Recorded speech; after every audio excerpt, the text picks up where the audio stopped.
Yang kedua, fitnah paling besar Allah sebut dalam Quran. Kita tengok dalam ayat surah At-Taghabun.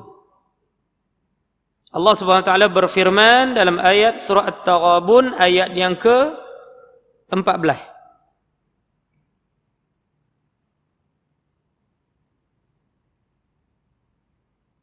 A'udzu billahi minasy syaithanir rajim. Ya ayyuhalladzina amanu inna min azwajikum wa auladikum aduwwan lakum fahdharuhum wa in ta'fu wa tasfahu wa taghfiru fa innallaha ghafurun rahim. Innama, Allah sambung, amwalukum wa auladukum fitnatun wallahu indahu ajrun azim. Allah letak apa? Kita tengok.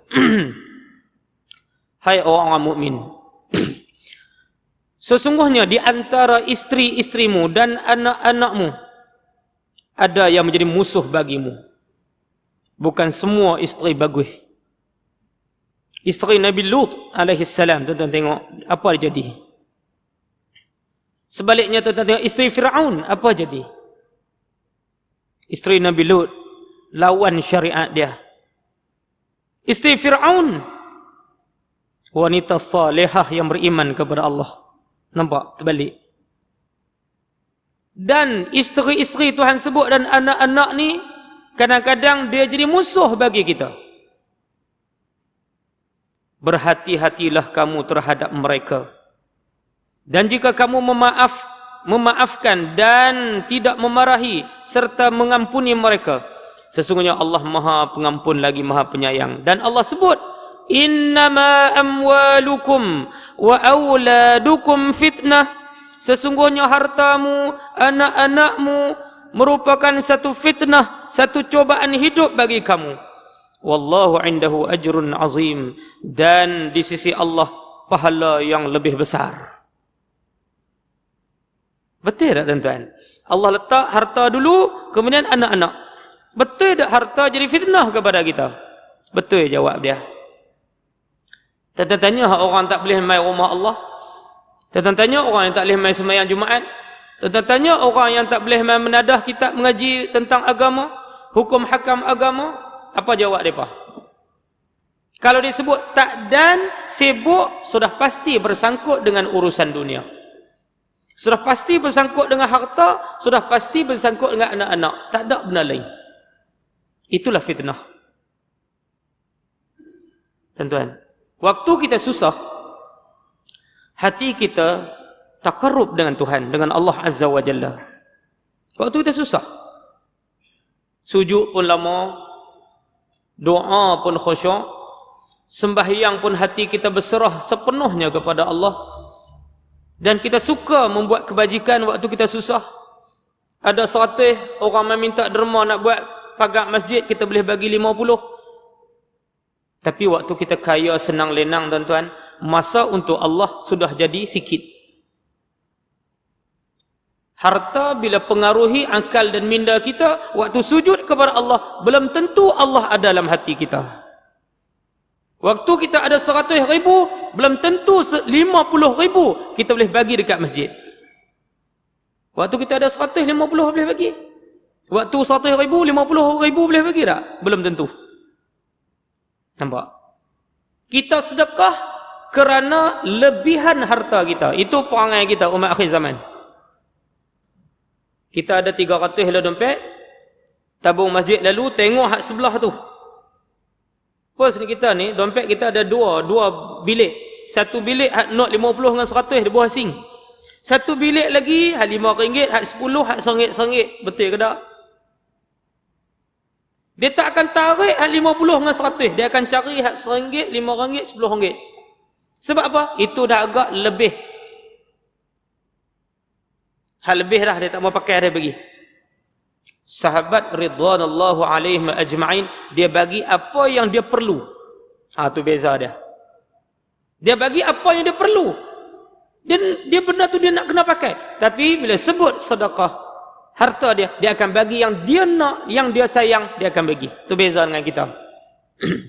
Sebab tu banyak kisah para sahabat bila tanya tentang harta, apa yang ada? Aku hanya tinggal Allah dan Rasul. Pasal apa? Yang dia perlu pun dia bagi.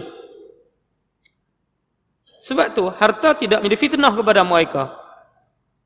Kita harta menjadi fitnah kepada diri kita andai kita silap mengurus. Tuan-tuan, satu perkara sebelum kita terlepas pandang. Allah lahir kita turun ke dunia kosong. Tak ada apa-apa. Nah, wallahu akhrajakum min butuni ummahatikum la ta'lamuna syai'a. Allah yang melahirkan kamu, keluarkan daripada perut ibu kamu. Kamu tak tahu apa. Tak reti apa-apa. Lapak teriak, kencing teriak, semut ketik teriak. Itu yang kita reti. Apa-apa pun tak reti. Tak ada apa, kosong. Sama juga kita kembali kepada Allah, kosong. Tak bawa harta benda dunia, semua kita tinggal. Tuan-tuan, ramai di kalangan kita menganggap harta merupakan milik mutlak kita. Kita rasa kita punya. Dalam bank ada 200,000, ada 100,000, kita rasa milik kita punya. Bila harta semakin banyak, tuan-tuan, satu penyakit yang Allah sebut dalam Al-Quran, tuan-tuan tengok surah Al-Lail ayat 8 hingga 11. A'udzu billahi minasyaitonir rajim. Wa amma man bakhila wastaghna. Ini penyakit tuan sebut ni. Fitnah dunia. Wa kadzdzaba bil husna fasanuyassiruhu lil usra wa ma yughni anhu maluhu idza taradda. Adapun sebaliknya orang-orang yang bakhil, harta banyak, dia akan timbul satu sifat Tuhan kata bakhil, daripada membuat kebajikan dan merasa dirinya cukup dengan kekayaan. Dia rasa yang dia ada sudah cukup. Tuan-tuan, tak apa dah, dia rasa senang lenang dah, tak perlu bantuan orang lain. Dia rasa dunia ni milik mutlak dia. Dia rasa 200-300 ribu ikan itu hak dia. Betul ke tak? Kita pun rasa macam tu. Tak duduk mengaji ni pun rasa macam tu. 50,000 ikan tu hakku dah. Tuan-tuan, nasi kita telan masuk dalam perut, betul muntah keluar balik. Telan dah tu, masuk dalam perut dah, termuntah keluar. Sebab apa? Bukan rezeki kita. Apatah sangat lekong bang. Yang telan masuk dalam perut betul muntah. Ni Tuhan kata, jangan rasa cukup dan rasa itu milik mutlak kita. Wa kadzdzaba bil husna, dan ganjaran pahala kemewahannya serta ia mendustakan yang terbaik. Didustakan sebenarnya itu nikmat Allah bagi. Allah suruh kita urus dengan cara baik, cara yang memberi manfaat kepada diri kita. Tuan-tuan, fasanuyassiruhu lil usra, maka sesungguhnya kami akan permudahkan baginya mendapat kesusahan dan kesengsaraan. Tuan-tuan, papa kedana ni bila masa Allah boleh tarik balik hak kaya tu. 1 saat, 1 minit Allah Taala boleh tarik. Wa ma yughni anhu maluhu idza taradda, dan hartanya tidak bermanfaat baginya. Tak bagi guna dah harta tu. Fitnah kepada diri dia apabila dia terjerumus ke dalam azab Allah hari kiamat kelak. Harta dunia 100,000, 200,000, dia tak boleh beli syurga Allah. Tuan-tuan, syurga Allah bukan nilai sekupang, bukan nilai 2 kupang. Kita boleh tengok kisah Imam Hasan Al-Basri. Satu hari dia nak masuk tandas, ada budak tahan dia, minta bayar. Nak masuk bayar dulu. Kita tanah awam kita boleh kutu, minta bayar lu 2 rupang.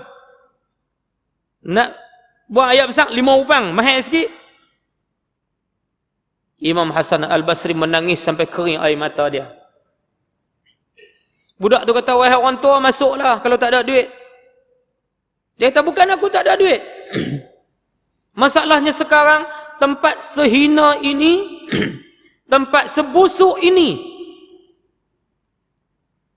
kena sediakan bayaran untuk masuk. Aku terfikir bagaimanakah syurga Allah yang begitu indah. Syurga Allah yang begitu hebat. Nanti, apakah nilai dia di sisi aku? Apakah harta aku mampu membelinya? Nak masuk jamban busuk pun kena bayar. Takkan nak masuk syurga free.